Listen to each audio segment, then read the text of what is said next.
All right, I've got something pretty cool. Something a bit different. Something from another country. Bit of JDM content here.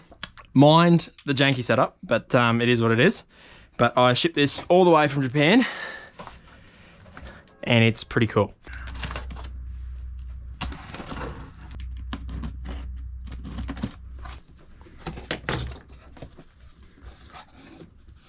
There's that Daiwa logo. I like the box. A bit bigger than I was expecting, honestly. A bit large, but that's all right. What's this? Oh, that's where I ordered it from. Digitaka. Right, okay. So a sticker. Pretty cool. All right, let's get this out of the packaging. Oh! Japanese newspaper. That's pretty cool. All right, let's get this out of here. Place it with this. Probably see down the bottom corner what it is already, but pretty cool. Caldia SW 8000. Pretty sick. Oh, sick. Okay. Comes with one of these little bands for your line and stuff. Very cool. Couple of washers. And a manual that's probably all in Japanese. Yep. Okay. That's not going to help out, but I think I should be okay.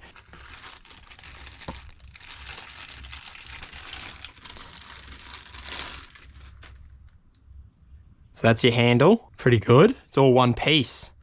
Feels very solid. And that ABS knob that it's got feels really nice. Cool color too. All right, chuck that down there. All right, what do we got now? Oh, there she is. Oh, look at the colors on her. Oh, wow. She's a pretty looking reel.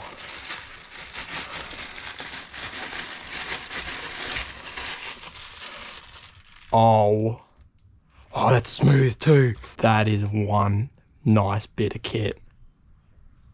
All right, let's give her a drag test. Clicker first. Oh. Sounds beefy. And that sounds, I didn't even crank it that tight. Oh, that's gonna sound good when it's screaming on a mackerel. I'm so stoked, this is sick. Awesome, okay. Well, it's in left hand, but because I'm in Australia, we always do right hand, so I'll switch it over before I put the reel handle on. All right, put it on. Oh, make sure that's on properly. It feels really heavy duty. Let's crank that. See this model, this 8000 should come with an 15 kilo drag, I think. Crank her down as tight as I can. Plus that's full crank. See if we can get it. Oh my God, I can barely twist that. Not many things you'll be able to stop that unless I hook a giant GT on it, but jeez. That is a pretty reel. Just have a go at it. Give you a close up.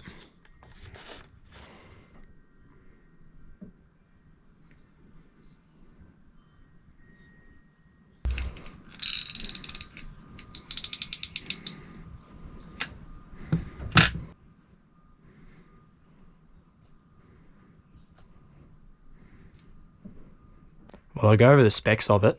It's an 8000H. I think it can, if I can check the spool, it can hold 300 meters of 0.33 mil, which is about P4 line. So it's the perfect size for what I want to be doing with it, which is spinning off the rocks for some light pelagic stuff. So if I were to like compare this to, I don't know, like an Australian domestic market reel, like I'd probably say it's closest to maybe a Saltus monocog, like the new one they brought out a couple years back. Honestly, everything's pretty similar. The drag system, the mag seal, which is really important for Australia because you're gonna get this thing wet and it's gonna, you don't want a big crusty cranking. So that, the monocog obviously, the single piece handle and your digi gear inside as well. The only thing that I've read online that's different about this thing is the construction of this body isn't Zion, which is Daiwa's like proprietary epoxy resin thing. So it might be a little weaker than the Saltist, but honestly, it probably is going to hold up exactly the same as long as you're not throwing it around. I really feel like I can put the power down with this thing. I'm going to be spooling it up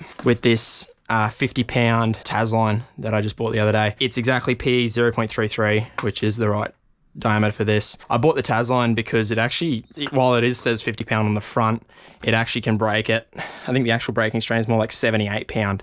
So it's more like P7 or P8 sort of levels. So that's pretty cool that I can have P8 line and still have 300 meters of it. I want as much line as possible. If we're going to be hooking big pelagic, maybe tuna, something to take a big run.